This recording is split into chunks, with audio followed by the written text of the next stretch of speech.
দর্শক, চমক রেখে ভারত সফরের জন্য দল ঘোষণা করলো বাংলাদেশ।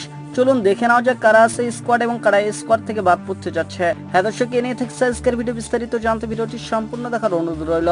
দর্শক, সুবাতাস বইছে বাংলাদেশের ক্রিকেটে।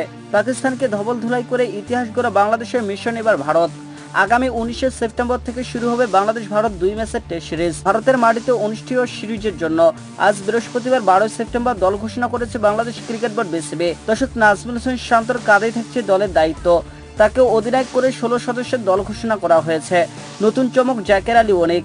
রঙিন পোশাকে ভালো করার পুরস্কারই পেয়েছেন বলা চলে। তবে দলে নেই পেসার শরীফুল ইসলাম। চোট থেকে এখনো পুরোপুরি সেরে উঠতে না পারায় বিশ্রামে দেওয়া হয়েছে শরীফুল ইসলামকে। বিতর্ক থাকলেও সাকিব আল হাসান থাকছেন এই সিরিজে। বর্তমানে ইংল্যান্ডে কাউন্টি ক্রিকেটের সারের হয়ে দারুণ খেলছেন সাকিব আল হাসান। এছাড়া পাকিস্তানকে ধবল ধোলাই করার সিরিজে প্রায় সবাই আছেন 16 সদস্যের স্কোয়াডে। দর্শক, টপ অর্ডারে সাদমান ইসলাম, জাকের হাসান, মুমিনুল হক, মুশফিকুর রহিমরা বড় ভরসা। মিডল অর্ডারে লিটন কুমার দাস, মেহেদী হাসান, মিরাজরা কোচের অন্যতম বড় অস্ত্র।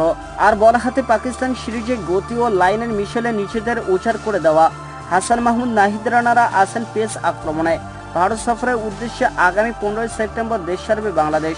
দর্শক, 19 সেপ্টেম্বর থেকে চেন্নাইয়ে শুরু হবে প্রথম টেস্ট। দ্বিতীয় শেষ টেস্ট ম্যাচটি হবে আগামী 27 সেপ্টেম্বর কানপুরে। ভারত সিরিজে বাংলাদেশের স্কোয়াড: নাজমুল হোসেন শান্ত অধিনায়ক, সাদমান ইসলাম, জাকের হাসান, মুমিনুল হক, মুশফিকুর রহিম, সাকিব আল হাসান, লিটন কুমার দাস, মেহেদী হাসান মিরাজ, জাকের আলী অনিক, তাসকিন আহমেদ, হাসান মাহমুদ, নাহিদ রানা, তাইসুল ইসলাম, মাহমুদুল হাসান জয়, নাইম হাসান ও খালেদ আহমেদ।